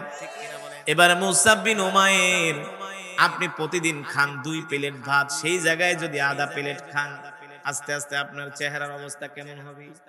শুকায়া কাঠ হয়ে যাবে, ঠিক কিনা বলেন? ঠিক মুসা বিন উমাইরের অবস্থাও এমন। না খেতে খেতে, অল্প খেতে খেতে মুসা বিন উমাইর শুকায়া কাঠ হয়ে গেছে। একদিন মুসা বিন উমাইরের মা দেখেন মুসা বিন উমাইর ঘরের খুঁটির সাথে হেলান দিয়া তার চোখ দিয়া পানি পড়তেছে। মুসা বিন উমাইরের মা মনে করেছিল হয়তোবা সন্তান তার ভুলের জন্য, কৃতকর্মের জন্য অনুতপ্ত হয়ে কান্না করতেছে। মুসা বিন উমাইরের মা ডাক দিয়া বলে, সন্তান কাঁদো কেন? তুমি কি তোমার মার জন্য কাঁদো? তুমি কি তোমার বাবার জন্য কাঁদো? তুমি কি তোমার ভুল স্বীকার করে, অনুতপ্ত স্বীকার করে তুমি কি কান্না করো? মুসা বিন উমাইর বলে, মা, ওয়াল্লাহি রাব্বিল কাবা, রবের কাবার কসম খায়া বলি, আমি আমার মায়ের জন্য কাঁদি না, বাবার জন্য কাঁদি না, আমি কাঁদি আল্লাহর রাসূলের জন্য, আমি কাঁদি আল্লাহর নবীর জন্য। কোন দিন আমি আল্লাহর নবীর কাছে যাব? আল্লাহু আকবার। মুসা বিন উমাইর মা বলে, যদি তোমাকে ছেড়ে দেই, এতদিন যে কষ্ট করছো, বলে সব কষ্ট ভুলে যাব। এখন মুসা বিন উমাইরের মা বলে, শুধু শুধু সন্তানটাকে এইভাবে ঘরের ভিতরে শিকল দিয়া বাইন্ধা রাখলে কোনো লাভ? সন্তান শেষ হয়ে যাবে।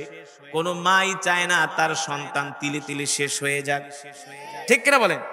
এবার মুসা বিন উমাইরের মা তার শিকল খুলে দিলেন, তালা খুলে দিলেন।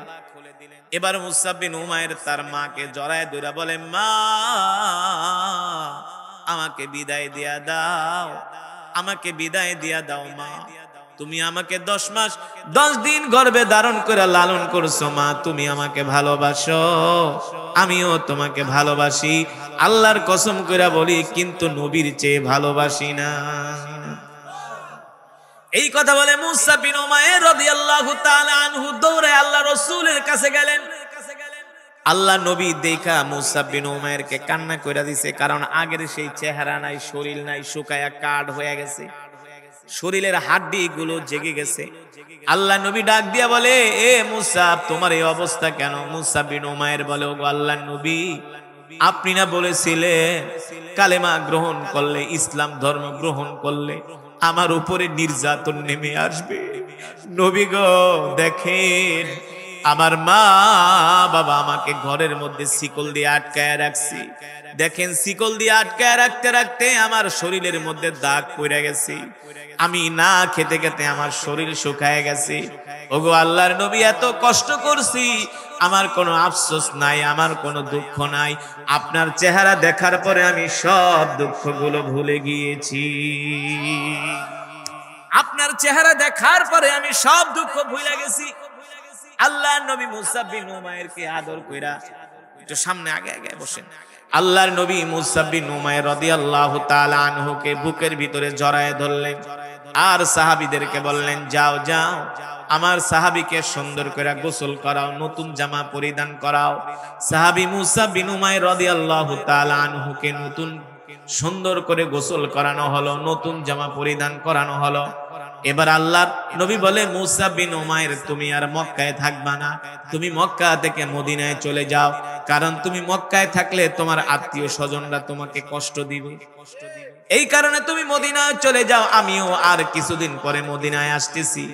রাসূলের সাহাবী হিজরত করে মক্কা থেকে মদিনায় চলে গেলেন। আল্লাহর পয়গম্বরও তার কিছুদিন পরে মক্কা থেকে হিজরত করে মদিনায় চলে গেলেন। রে মুসলমান, আল্লাহর নবী বিশ্ব নবী রাহমাতুল লিল আলামিন যখন মক্কা থেকে হিজরত করে মদিনায় চলে গেলেন, মদিনায় যাওয়ার পরে ইসলামের ইতিহাসে একটা যুদ্ধ হয়েছিল যার নাম হলো উহুদের যুদ্ধ। কোন যুদ্ধ? যার নাম হলো উহুদের যুদ্ধ। আল্লাহু আকবার। যখন মক্কার কাফেররা উহুদের ময়দানে, মক্কা থেকে প্রায় 3000 কাফের রওনা দিয়েছে মদিনায় আক্রমণ করার জন্য। ও যুবক, কথাটা ভালো করে খেয়াল করো যুবক। আল্লাহর নবী যখন মক্কা থেকে 3000 কাফের মদিনায় আক্রমণ করার জন্য মক্কা থেকে রওনা করলো, আল্লাহর নবী সাহাবীদেরকে নিয়ে বৈঠকে বসলেন আর যুবক সাহাবীদের কাছে আল্লাহর নবী মতামত চাইলেন, শোনো, মক্কার কাফেররা মদিনায় হামলা করবে, এই হামলা আমরা কিভাবে প্রতিহত করব? যুবকদের হইল রক্ত গরম। যুবকদের কি? যুবকরা বলে, গো আল্লাহর নবী, আমরা মক্কার কাফেরদের সাথে খালি মাঠে যায় তাদের সাথে আমরা যুদ্ধ করব, খোলা ময়দানে যুদ্ধ করব। সুবহানাল্লাহ বলবেন না? যুবকরা বলে, আমরা খালি মাঠে যায় মক্কার কাফেরদের সাথে লড়াই করব। আর মুরব্বীদের কাছে জিজ্ঞেস করলেন, আপনারা মতামত দেন কিভাবে যুদ্ধ করবেন। মুরব্বীদের হলো ঠান্ডা মতামত, বুঝেন নাই? আর যুবকদের হলো গরম, ধর মার, ছাড়া যাইব না, ঠিক কিনা বলেন? আর মুরব্বীরা কেন না, একটু বস, আগে চিন্তা কর। আল্লাহ নবী বার মুরব্বী সাহাবীদেরকে জিজ্ঞেস করলেন কিভাবে যুদ্ধ করা যায়। মুরব্বীরা বলো, গো আল্লাহর নবী, আমাদের মতামত হলো আমরা মদিনার বাইরে যায়া যুদ্ধ করব না, আমরা মদিনার ভিতরে থেকে যুদ্ধ করব। আমরা আমাদের ঘরের ছাদে, বিল্ডিং এর ছাদে আমরা তীর আর ধনুক নিয়ে দাঁড়ায় থাকব। মক্কার কাফেররা যখন মদিনার শহরে ঢুকতে পড়বে তখন আমরা তীর দিয়া উপর থেকে ওদের উপরে হামলা করব। কিন্তু যুবক সাহাবীরা কয়, না না না, মদিনার শহরে বসে আমরা যুদ্ধ করব না, আমরা খোলা মাঠে যাইয়া মক্কার কাফেরদেরকে শায়েস্তা করব। জোরে বলেন সুবহানাল্লাহ। এই জায়গায় আল্লাহর নবী যুবক সাহাবীদের মতামতকে আল্লাহর নবী প্রাধান্য দিয়েছেন। এ যুবক, তোমাদের মতামতকে আল্লাহর রাসূল প্রাধান্য দিয়েছেন। আল্লাহর রাসূল যুবকদেরকে বেশি ভালোবাসেন। যুবকরা নামাজ পড়লে আল্লাহর নবী যত খুশি হন, যুবকরা গাঁজা খাইলে তার চাইতে বেশি কষ্ট পায়, ঠিক কিনা বলেন? তবে বাংলাদেশে গাঁজাখোর যুবকের সংখ্যা কিন্তু কম। হ্যাঁ, বেশি? আফসোস, গাঁজাখোর যুবকের সংখ্যাই বেশি, ঠিক কিনা বলেন? নামাজি যুবকের সংখ্যা কম। এই যুবক, মুসাব বিন উমাইর তোমাদের মতো একজন যুবক ছিল না? তোমার আর কি চেহারা। সমাজের কিছু যুবক আছে চুলের এমনে কাটে, অমনে কাটে, আবার টিকটক করে। আছে কি আছে না? এমন যুবক আছে কি আছে না? আপনাদের এলাকায় আছে? দেখবেন বাইক চালায় আউলা বাউলা করে, হ্যাঁ মনে হয় গাঞ্জা খায়া বাইক চালাইতেছে। আবার দেখবেন কিছু যুবক আছে হাফ প্যান্ট পরে ঘুরে, এটা হলো একটা বুইরা পাঠা। তোর বয়স হয়ে গেছে 30 বছর, তুই হাফ প্যান্ট পরে কেমনে ঘুরুস? ওরে ঝাড়ু দিয়া পিটান দরকার। হ্যাঁ, হাফ প্যান্ট পরা এগুলো কোন মুসলমানের সংস্কৃতি নয়, এগুলো হলো ইহুদি খ্রিস্টানদের সংস্কৃতি, ওদের কালচার। মুসলমান যুবক কখনো হাফ প্যান্ট পরতে পারে না। যে মুসলমান যুবক হয়ে হাফ প্যান্ট পরে ওই হলো একটা কুলাঙ্গার, কুলাঙ্গার, কুলাঙ্গার। ঠিক কিনা বলে? ওই রাসূলের উম্মতই না, বাপ লয় হাফ প্যান্ট পরে। বেটা তোর দাদাই পরছে ফুল প্যান্ট আর তুই পরছ হাফ প্যান্ট। 2 দিনের বৈরাগী বাতের কস অন্য আছে কি আছে না? এমন ফটকা যুবক আছে কি আছে না? আপনাদের এলাকায় আছে? আছে। আল্লাহ ওদেরকে হেদায়েত নসিব করুন। কষ্ট পাইতেছেন, খারাপ লাগতেছে? আল হাক্কু মুররুন, হক কথা মিষ্টি। কথা বলে না, উচিত কথা কখনো মিষ্টি হয় নাকি? উচিত কথা কখনো মিষ্টি হয়? উচিত কথা হলো তিতা। ঠিক কিনা বলেন? তিতা হইলেও হক কথা বলতে হবে। এই যে আপনারা ওয়াজ মাহফিলের আয়োজন করছেন কিছু শেখার জন্য, কিছু জানার জন্য। জানার দরকার আছে কি আছে না? আমি যে কথাগুলো বলছি বাস্তব নাকি অবাস্তব? এবার আসেন মুসলমান যুবকরা বলতেছে, ও গো আল্লাহর নবী, আমরা খালি ময়দানে যায় কাফেরদের সাথে লড়াই করব, কাফেরদের সাথে যুদ্ধ করব। আল্লাহু আকবার। এবার আল্লাহর নবী, বিশ্ব নবী রাহমাতুল লিল আলামিন যুবকদের মতামতকে প্রাধান্য দিয়া আল্লাহর নবী উহুদের ময়দানে চলে গেলেন কাফেরদের সাথে লড়াই করার জন্য। আল্লাহু আকবার। মক্কা থেকে যেই 3000 কাফের আসছে যুদ্ধ করার জন্য, মুসলমানের সংখ্যা হলো মাত্র 800 আর কাফেরের সংখ্যা হলো 3000। কয় হাজার? মুসলমানের সংখ্যা হলো 800 আর কাফেরদের সংখ্যা হলো 3000। মক্কার কাফেররা গোয়েন্দা পাঠাইছে, যাও যাও যে দেখো মুহাম্মদের সৈন্য সংখ্যা কত। গোয়েন্দারা আয়েশা রিপোর্ট করলো মুহাম্মদের সৈন্য সংখ্যা হলো মাত্র 800 আর কাফেরদের সৈন্য সংখ্যা হলো 3000। কাফেররা বলে, আমরা আধা ঘন্টা যুদ্ধ করে মুহাম্মদের সাথে আমরা বিজয় অর্জন করব। আল্লাহ কয়, আয় বিজয়টা তোদেরকে দেই। ঠিক কিনা বলে? মুসলমানের সৈন্য সংখ্যা কম হতে পারে, কিন্তু মুসলমানের সাথে কে আছে? আরো জোরে বলেন। মুসলমান যখন যুদ্ধের ময়দানে যায় অস্ত্র দিয়া, সৈন্য দিয়া, কখনো মুসলমান বিজয় অর্জন করে না। মুসলমান যুদ্ধের ময়দানে বিজয় অর্জন করে আল্লাহর সাহায্যের মাধ্যমে। ঠিক কিনা বলে? আল্লাহ রাব্বুল আলামিন সেই কথাই কোরআনুল কারীমের মধ্যে বলেন, বালা ইন তাসবিরু ওয়া তাত্তাকু ওয়া ইয়াতুকুম মিন ফাওরিহিম হাদা ইউমদিদুকুম রাব্বুকুম বিখামসাতি আলাফিম মিনাল মালাইকাতি মুসাওমিমিন। নবী, আপনি যখন 313 জন নিয়ে 1000 কাফেরের বিরুদ্ধে লড়াই শুরু করে দিবেন, আমি আল্লাহ আপনাকে সাহায্য করার জন্য আসমান থেকে 5000 ফেরেশতার ব্যবস্থা করব। জোরে বলেন আল্লাহু আকবার। ওই আল্লাহ আছে কি আছে না? জোরে বলেন আছে কি আছে না? ওই আল্লাহও আছে, আল্লাহর ক্ষমতাও আছে, কিন্তু ঈমানওয়ালা মুসলমান না। এখন আর মুসলমান নামাজ পড়ে না, কোরআন পড়ে না। মুসলমানের ঘরে কোরআনের তেলাওয়াত চলে না, মুসলমানের ঘরে চলে হিন্দি গান আর হিন্দি সিনেমা। ঠিক কি না বলেন? এই হিন্দি সিনেমা স্টার জলসার কারণে বাংলাদেশে অবৈধ সম্পর্ক বেড়ে গেছে, তালাক বেড়ে গেছে। ঠিক কি না বলেন? এই ভারতীয় অপসংস্কৃতি, আধিপত্যবাদ আমাদের বাংলাদেশকে ধ্বংস করে দিচ্ছে। মুসলমান কখনো হিন্দুদের সংস্কৃতি, ওদের কালচার আমরা মানতে পারি না। এটা মুসলমানের পক্ষে শোভা পায় না, কারণ মুসলমানের কাছে আছে আল্লাহর কোরআন। ঠিক কিনা বলেন মুসলমান?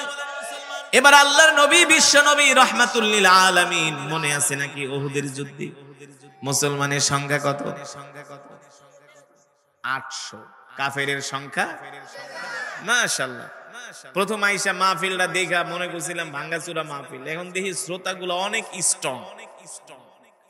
আপনারা সব মনে রাখতে পারতেছেন, মাশাআল্লাহ, আল্লাহু আকবার। বয়ান কি চলবে কতক্ষণ? আরে না, আর 10 মিনিট বয়ান চলবে, কিন্তু ওঠাউঠি করা যাবে না। রাজি আছেন? ওঠাউঠি করা যাবে না। আমরা মোনাজাত দিয়া বাড়িতে যাব ইনশাআল্লাহ। মোনাজাত না দিয়া কে কে উঠে যাব? হাত উঠান। মাশাআল্লাহ। না, ওদের ইমানের পাওয়ার বাইরে গেছে। একটু আগে আগে বসেন, আগে আগে বসেন। অনেক ভাইরা দাঁড়ায় আছে, আগে বসেন। একটু বসতে দেন, বসতে দেন। ভাইরা দাঁড়ায় আছে, একটু বসতে দেন। তাহলে আমরা মোনাজাত দিয়ে যাব তো ইনশাআল্লাহ। কে কে মোনাজাত দিয়ে যাব? হাত উঠান। লিল্লাহি তাকবীর। মাশাআল্লাহ, হাত নামান। আল্লাহ কবুল করুন, এলাকাবাসীকে কবুল করুন, এলাকার প্রত্যেকটা ঘরের ভিতরে আল্লাহ রহমত বরকত নাজিল করুন, প্রত্যেকটা কবরকে আল্লাহ জান্নাতের বাগান বানায় দিন। মুসলমান আল্লাহর বান্দারা, আল্লাহর নবী 800 মুসলিম মুজাহিদ নিয়া 3000 কাফিরের বিরুদ্ধে লড়াই শুরু করে দিলেন। মুসলমানরা যখন যুদ্ধের ময়দানে নামলো, ওই যে রাসূলের সাহাবী মুসাব বিন উমাইর, মনে আছে নাকি? সে তো মক্কা থেকে মদিনায় চলে আসছে। এবার মুসাব বিন উমাইর রাদিয়াল্লাহু তাআলা আনহু উহুদের ময়দানে সবার আগে আগে তরবারি নিয়া, ঘোড়া নিয়া সবার আগে আগে দৌড়াইতেছে। সাহাবায়ে কেরাম ডাক দিয়া বলে, মুসআব, সবার আগে আগে দৌড়াইতেছো কারণ কি? মুসাব বিন উমাইর বলে, শিকারের অপেক্ষায় আছি। কিসের অপেক্ষায়? কাফেরদেরকে পাইলে আর কোনো কথা নাই, ওদের দেহ থেকে আমি মুসাব বিন উমাইর কল্লাকে বিচ্ছিন্ন করে দিব। আল্লাহু আকবার, জোরে বলেন আল্লাহু আকবার। এবার মুসাব বিন উমাইর রাদিয়াল্লাহু তাআলা আনহু উহুদের ময়দানে যখন যুদ্ধ করার জন্য নেমে গেলেন, সবার সামনের কাতারে মুসাব বিন উমাইর যুদ্ধ করে।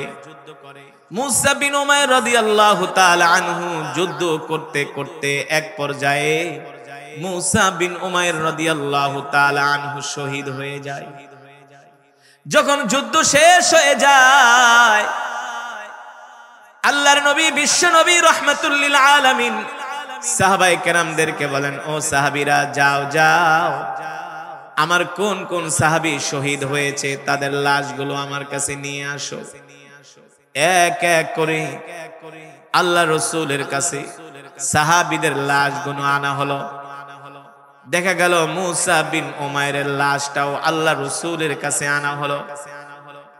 এবার আল্লাহর নবী বিশ্ব নবী রাহমাতুল লিল আলামিন মুসাব বিন উমাইর যে শহীদ হয়ে গেছে, মুসাব বিন উমাইরের লাশটা আল্লাহ রাসূলের কাছে আনা হলো। আল্লাহ রাসূল মুসাব বিন উমাইর রাদিয়াল্লাহু তাআলা আনহুর মাথাটা আল্লাহ রাসূলের কোলের ভিতরে রাখলেন। আর আল্লাহর নবী মুসাব বিন উমাইরকে আদর করতেছেন, মায়া করতেছেন। আসমানের দিকে হাত উঠায় আল্লাহ তাআলার কাছে দোয়া করতেছেন, আল্লাহ, মুসাব বিন উমাইর দ্বীনের জন্য, ইসলামের জন্য তিনি আজকে উহুদের ময়দানে আইসা শহীদ হয়ে গেছে। আল্লাহ, আমি মুসাব বিন উমাইরের উপরে খুশি, তুমিও তার উপর খুশি হয়ে যেও। আল্লাহ নবী বললেন, মুসাব বিন উমাইরের জন্য কবর খনন করো। আল্লাহর নবী আদেশ অনুযায়ী মুসাব বিন উমাইরের জন্য কবর খনন করা হলো। এবার আল্লাহর নবী মুসাব বিন উমাইরের লাশটা যখন কবরের মধ্যে রাখবেন, এই দৃশ্য দেখা রাসূলের সাহাবী আব্দুল্লাহ বিন মাসউদ রাদিয়াল্লাহু তাআলা আনহু চিৎকার করে উঠলেন আর বললেন, হায় রে, আজকে যদি মুসাব বিন উমাইর না হইয়া আজকে যদি আমি হইতাম তাহলে আমার কপাল না কত ভালো হতো, আমি না কত সৌভাগ্যবান ছিলাম। আল্লাহর নবী যার হাত ধরে, আল্লাহর নবী যার নিজের হাত দিয়া মুসাব বিন উমাইরের লাশটাকে কবরের মধ্যে রাখতেছে। জোরে বলেন আল্লাহু আকবার।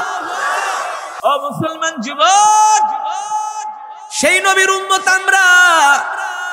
আল্লাহ নবী বলতেছেন, যুবক, আমি নবী তোমাদেরকে ভালোবাসি।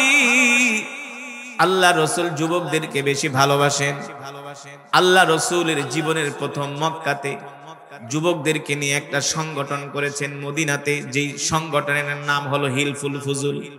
নাম কি? যুবকদেরকে নিয়ে আল্লাহর নবী সংগঠন করেছেন। যুবকদেরকে আল্লাহর নবী ভালোবাসেন, এই কারণে যুবক আসো বন্ধু, আজ থেকে আমরা ওয়াদা করব, জীবনে আমরা যতদিন বাঁচবো আর কোনোদিন নামাজ ছেড়ে দিব না। ঠিক কিনা বলেন? আর কোনোদিন রাসূলের সুন্নাত ছেড়ে দিব না। আল্লাহর নবী বলেন, মান আহাব্বা সুন্নতি ফাকাদ আহাব্বানি ওয়া মান আহাব্বানি কানা মাই ফিল জান্নাহ। আল্লাহ রাসূল বলেন, আমার যেই উম্মত দুনিয়ার জমিনে আমার সুন্নতগুলো জিন্দা করবে, আমার যে উম্মত দুনিয়ার জমিনে আমার সুন্নতগুলো পালন করবে, আমার যেই উম্মত দুনিয়ার জমিনে আমার সুন্নত অনুযায়ী জীবনকে পরিচালনা করবে, আমি নবী সাথে করে সেই উম্মতকে নিয়ে আল্লাহর জান্নাতে প্রবেশ করব। আল্লাহর রাসূলের সুন্নত কি আমাদের জানার দরকার আছে কি আছে না? জোরে বলেন। আল্লাহ রাসূলের সুন্নত হলো, আল্লাহর নবী বলেন, আফসুস সালাম, আফসুস সালাম ওয়া আতঈমুত তাআম লিনুল কালাম। আল্লাহর নবী বলেন, আমার সুন্নত হলো এক মুসলমান আর এক মুসলমানকে সালাম দিবে। এক মুসলমান, আজকে আমাদের সমাজের মধ্যে সালাম নাই, আমরা সালাম দেই না। আবার কিছু মানুষ আছে, কিছু টাকা পয়সা হয়ে গেলে সালাম দিলে আর উত্তর নেয় না। না, কিছু মালিক আছে, কর্মচারী সালাম দিলে সালামের উত্তর নেয় না। কিছু মুসলমান আছে, গরিব মানুষ সালাম দিলে সালামের উত্তর নেয় না। সালাম দিবেন, আসসালামু আলাইকুম, ইশারা কর, ভাব দেখায়, ভাব না, একটু টাকা পয়সা হইছে, গরম দেখায়, সালামের উত্তর নিতে চায় না। ঠিক কিনা বলেন? সালাম দিবেন, সুন্দর করে বলবে ওয়ালাইকুম আসসালাম, কয় না, না কয় আসসালামু আলাইকুম, ওয়ালাইকুম না। এমন মুসলমান আছে কি আছে না? না না না, যখন সালাম দিবে তখন সালামের উত্তর নিতে হবে ওয়ালাইকুম আসসালাম ওয়া রাহমাতুল্লাহি ওয়া বারাকাতুহু। ঠিক কিনা বলে? আল্লাহর নবী বলে, উম্মত সালাম দাও। সন্তান বাবাকে সালাম দিবে না, সন্তান বাবাকে সালাম দিবে, বাবাও সন্তানকে সালাম দিবে, স্বামী স্ত্রীকে সালাম দিবে, স্ত্রীও স্বামীকে সালাম দিবে। বুঝেন না? আজকে আমরা স্ত্রীতে সালাম দিব তো দূরের কথা, ফোন দিয়া কয়, এই ফোন ধরস না, কথা কেন? আমি মালয়েশিয়াতে গেছি প্রোগ্রাম করার জন্য। এখন এক যুবক এসে কয়, হুজুর আমার কপাল পুড়ে গেছে। কি কয়? আমার কপাল পুড়ে গেছে। আমি কই, তোর কপাল তো ঠিকই আছে। না হুজুর, পুড়ে গেছে। কয় কেন? কয় হুজুর এত কষ্ট করে আইসা বিদেশ করি, বাড়িতে ফোন দিলে স্ত্রী আমার কথা শোনে না, আমার সাথে খারাপ ব্যবহার করে। কি করে? আমি বলি, তুমি কি স্ত্রীকে ফোন দিয়ে আগে সালাম দাও? হুজুর একটা কথা বলেন, স্ত্রীর আবার সালাম দেব না? আমার একটা পেস্টিজ আছে না, কেন ওরে সালাম দিব? কেন? ওরে আমি বিয়ে করে আনছি, আমার স্ত্রী, ওরে আমি কেন সালাম দিব? তা কি কও? আমি ফোন দিয়ে বলে, এই কেমন আছোস? আস্তাগফিরুল্লাহ, এটা কোনো ব্যবহার? এটা কোনো ব্যবহার?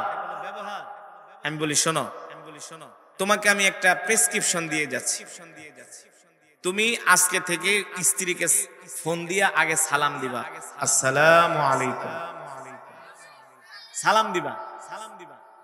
যতদিন পর্যন্ত তোমার স্ত্রী তোমার সাথে ভালো ব্যবহার না করবে, ততদিন পর্যন্ত তুমি ফোন দিয়া সালাম দিতেই থাকবা।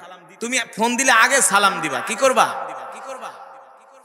তো ওই হাজবেন্ড ওয়াইফকে এভাবে একদিন, 2 দিন, 3 দিন সালাম দিতে দিতে স্ত্রী কয়, তুমি মানুষ না ফেরেশতা? এত সুন্দর ব্যবহার করতে গিয়ে শিখলা? শুধু সুন্দর ব্যবহার শিখি নাই, এক হুজুর বলছে, এখন থেকে তোমাকে আমি সালাম দিব, তোমার সাথে ভালো ব্যবহার করব। স্ত্রী কয়, শোনো, তুমি যদি আমাকে সালাম দাও, আমার সাথে ভালো ব্যবহার করো, আমিও আজকের পর থেকে তোমার কোনো কথা অমান্য করব না। সুবহানাল্লাহ বলবেন না? এটা হলো পাওয়ার অফ সালাম, সালামের পাওয়ার। মিয়া সালামের যে কি পাওয়ার এটা নিজেরাও জানেন না। আপনার সবচেয়ে বড় শত্রু, ওকেও যদি আপনি একদিন, 2 দিন, 3 দিন, 4 দিন সালাম দেন, এই শত্রু আপনার বন্ধুতে পরিণত হবে। ঠিক কিনা বলেন? এই শত্রু আপনার বন্ধুতে, দেখবেন এলাকার কিছু কাউন্সিলর, চেয়ারম্যান নির্বাচন হয়, এক একজন 4, 15, 20, 25 বছর ধরে চেয়ারম্যানই করে। তেমন কোনো টাকা পয়সা খরচ করা লাগে না, কিছু কৌশল আছে। কি আছে? মানুষরে দেখলেই সালাম দেয়, আসসালামু আলাইকুম চাচা, ভালো আছেন? ভাই ভালো আছেন? কিরে তুই ভালো আছস? আর দেখলে মিষ্টি ভাষায় কথা কয়। কাহারে, চেয়ারম্যান সাহেব কত ভালো মানুষ, এমপি সাহেব কত ভালো মানুষ না? আমার মতো একটা ছোট মানুষও সালাম দেয়। তাই ভোটটা কি তাকে দিবে না অন্য লোককে দিবে? জোরে বলেন, জোরে বলেন। যুবক, তোমার স্ত্রীও যদি তোমার কথা না শোনে, তোমার সাথে বেয়াদবি করে, আজকের পর থেকে ঘরে যায়, আগে ঘরের দরজায় ঠাস বাড়ি দিবা না, ঘরের দরজায় যায় আগে সালাম দিবা, আসসালামু আলাইকুম। কোমল ভাষায়, নরম ভাষায় সালাম দিবা। দেখবা একদিন, 2 দিন, 3 দিন সালাম দেওয়ার পরে তোমার স্ত্রী যদি জাতের মেয়ে হয়, এনে কথা আছে, কিসের মেয়ে? জাতের মেয়ে হতে হবে না, আজাদ কুজাত হইলে হবে না, জাতের মেয়ে, বংশীয় মেয়ে হতে হবে। একদিন, 2 দিন সালাম দেওয়ার পরে দেখবা তোমার স্ত্রী তোমার সাথে রাবেয়া বসরির মতো কথা বলে। ঠিক কিনা বলেন? তাহলে আমরা সালাম দিব তো? আমরা আগে মুরব্বীদেরকে সালাম দিব। কিছু যুবক আছে বেয়াদব, মুরব্বীদের সামনে দাঁড়ায় দাঁড়ায় সিগারেট খায়, সালাম তো দূরের কথা না, আছে না?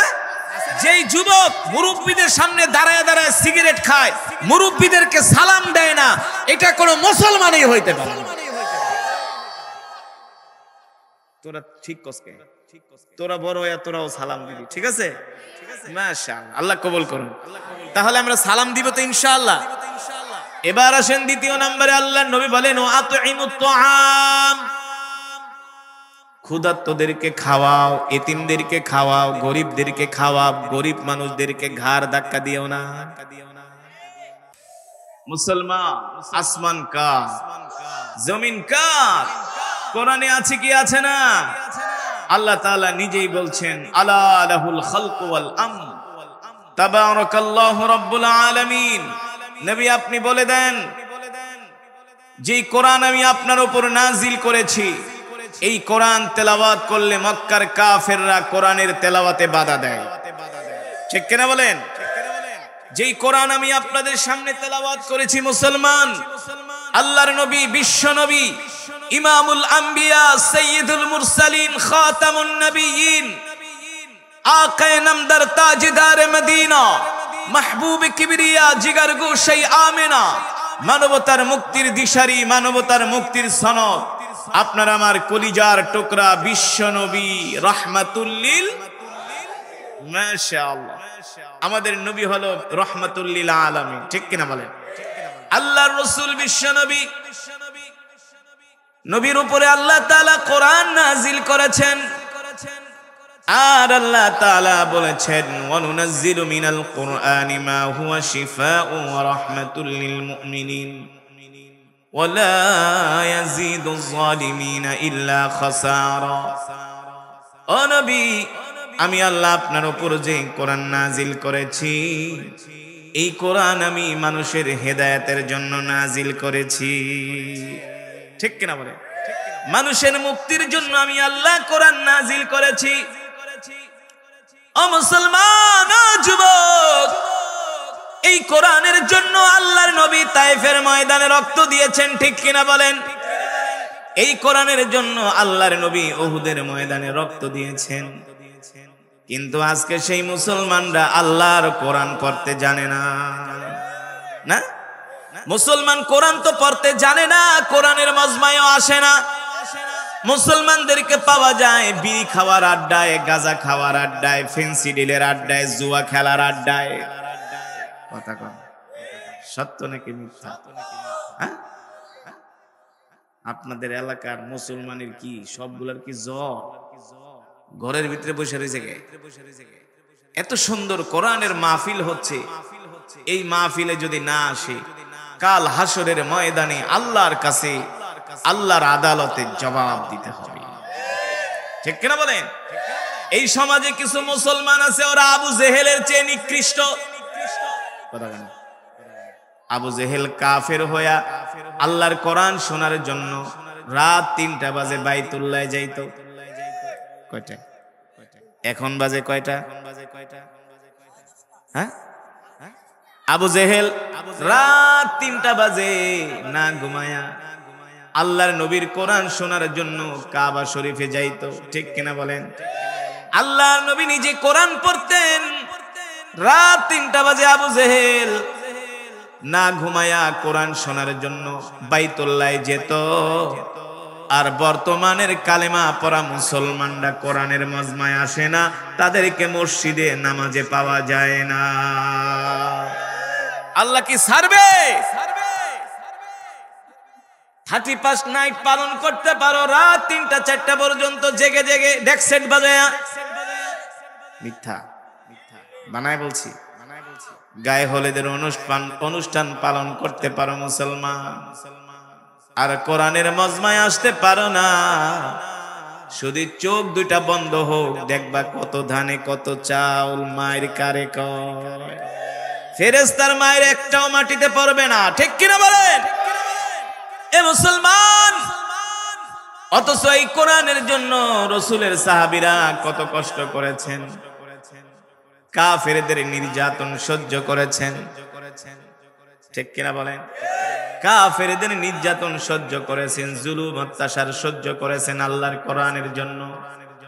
আজকে সেই মুসলমান আল্লাহর কোরআন পড়ে না, কোরআন পড়তে জানে না, নামাজ পড়ে না, মসজিদে আসে না, দিনের কাজে পাওয়া যায় না, শুধু পাওয়া যায় বাংলা সিনেমা দেখার আড্ডায়। সঠিক নাকি ব্যাঠিক? হ্যাঁ ও মুসলমান, আল্লাহর নবী, বিশ্ব নবী রাহমাতুল লিল আলামিনকে আল্লাহ তাআলা দুনিয়ার জমিনে পাঠাইছেন এই কোরআন দিয়া। দেখেন এই কোরআনের জন্য রাসূলের সাহাবীরা কত কষ্ট করেছেন। রাসূলের একজন সাহাবী যার নাম হলো মুসাব বিন উমাইর। নাম কি? এই যুবক, তোমার বাপ আর কয় টাকার মালিক? তুমি আর কয় টাকার মালিক? তুমি আর দেখতে কি সুন্দর? তুমি আর কতটুকুন শিক্ষিত রে যুবক? তোমার বাবার চেয়ে মুসাব বিন উমাইরের বাবা ছিল বিলিনিয়ার, মক্কার বিলিনিয়ার, মিলিনিয়ার। মক্কার অনেক বড় ব্যবসায়ী ছিলেন মুসাব বিন উমাইরের বাবা। দেখতে শুনতে মুসাব বিন উমাইর একজন সুদর্শন যুবক ছিলেন, যে কোনো মানুষ তার চেহারার দিকে তাকায় থাকতো। রাসূলের সাহাবী, নাম হলো মুসাব বিন, নাম মনে রাখেন, নাম কি? রাসূলের সাহাবী যার নাম হলো মুসাব বিন উমাইর। কিন্তু তিনি প্রথমেই কালেমা পড়ে মুসলমান হন নাই। তিনি ছিলেন একজন মূর্তি পূজক। কি ছিলেন? মূর্তি পূজা করত। মুসলমান কি মূর্তি পূজা করে নাকি? তার মানে সে কাফের ছিল। ঠিক কিনা বলেন? আমি যেটা বললাম, এই সমাজের মধ্যে এমন কিছু মুসলমান আছে যারা কোরআনের মজমায় আসতে চায় না, ওদের কাছে গানের মজমা ভালো লাগে। অথচ মুসাব বিন উমাইর তিনি ছিলেন একজন মূর্তি পূজক, তিনি ছিলেন একজন কাফির। এতিম মানুষের ঘাড় ধাক্কা দিও না। ভিক্ষুক আইসা তোমার কাছে ভিক্ষা চায়, অনেক মানুষ আছে ভিক্ষা না দিয়া কয় অন্যদিকে যা, খারাপ ব্যবহার করে কি করে না? তুমি দিতে পারো না পারো, একজন দরিদ্র মানুষের সাথে, গরিব মানুষের সাথে খারাপ ব্যবহার করবা না। ঠিক কিনা বলেন? তৃতীয় নম্বরে আল্লাহর নবী বলেন লিনুল কালাম। এক মুসলমান আর এক মুসলমানের সাথে নরম ভাষায় কথা বলবে। ঠিক কিনা বলেন? কি ভাষায়? নরম ভাষায় কথা বলবো, কোমল ভাষায় কথা বলবো, কোনো মানুষের মনে আমরা কষ্ট দিব না। রাজি আছেন ইনশাআল্লাহ? তাহলে আজকের মাহফিল থেকে আমরা শিখলাম, এক মুসলমান আর এক মুসলমানকে সালাম দিব। দিবেন তো? গরিব দুঃখী এতিমদেরকে আমরা খাওয়াবো, আর মানুষের সাথে আমরা সুন্দর ব্যবহার করব।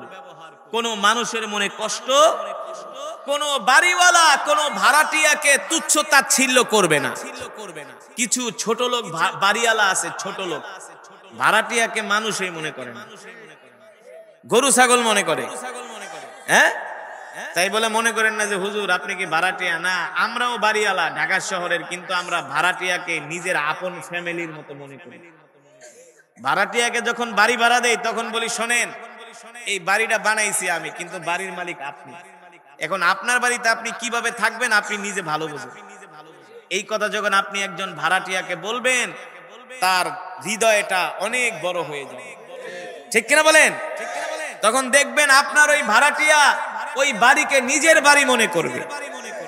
আর কিছু বাড়িওয়ালা আছে আয়শা ভাড়াটিয়ার সাথে খারাপ ব্যবহার করে। আয়শা জুতা গনে, জুতা কয়জন থাকে না থাকে, কয়জন বাইরে না বাইরে, এমন ছোট লোক আছে কি আছে না? আমার কথা হইলে স্পষ্ট, আমি এমন ওয়াজ করি যে ওয়াজে একবারে ওয়াশ হয়ে যায়। ওয়াজ শুনলেন যদি পরিবর্তন না হয় তাহলে এই ওয়াজ শুনে কোনো লাভ আছে?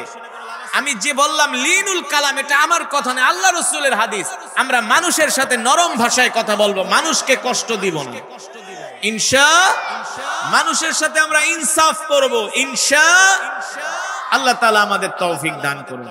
তাহলে আজকের পর থেকে আমরা এক মুসলমান আর এক মুসলমানকে সালাম দিব, গরিব মানুষদেরকে খাওয়াবো, মুসলমান মুসলমানের সাথে সুন্দর আচরণ করব, আর 5 ওয়াক্ত নামাজ পড়ব। কয় ওয়াক্ত নামাজ? কয় ওয়াক্ত? 3 ওয়াক্ত, 4 ওয়াক্ত, কয় ওয়াক্ত? ফজরের নামাজ বাদ দিয়া, এশারের নামাজ বাদ দিয়া কয় ওয়াক্ত পড়তে হবে? ইনশাআল্লাহ। কে কে 5 ওয়াক্ত নামাজ পড়বেন হাত উঠে আল্লাহকে দেখুন। লিল্লাহি তাকবীর, বলেন আল্লাহ, আরো জোরে বলুন আল্লাহ। ওয়াদা করলাম আর কোনদিন নামাজ ছেড়ে দিব না। আল্লাহ আমাদের কবুল করে নেন। হাত নামা, নামাজ পড়বেন তো? এই মাহফিল করার উদ্দেশ্য হলো আপনারা যাতে নামাজি হয়ে যান, আপনারা যাতে দিনদার হয়ে যান, আপনারা যাতে আল্লাহওয়ালা হয়ে যান, ঠিক কিনা বলেন? আগামী বছর এই মাহফিলটা হোক, আপনারা চান? চান? কে কে চান আগামী বছর এই মাহফিল হোক? আপনারা চান? মাশাআল্লাহ। চাইলে বক্তা দাওয়াত দিয়া ঘরের ভিতরে বয়া থাকবেন, চার দোকানে বয়া চা খাইবেন। আমি যখন মাহফিলে আসছি আইসা দেখি 20 জন মানুষও নাই। আমি কি ব্যাপার কি, ব্যাপার কি? এখন দেখি না। এই আচরণ করবেন না। ওয়াজ মাহফিল যখন এলাকায় দিবে, প্রত্যেকটা মুসলমানের ইমানি দায়িত্ব হলো ওয়াজ মাহফিলে আইসা কোরআন শোনা, কোরআনের আলোচনা শোনা।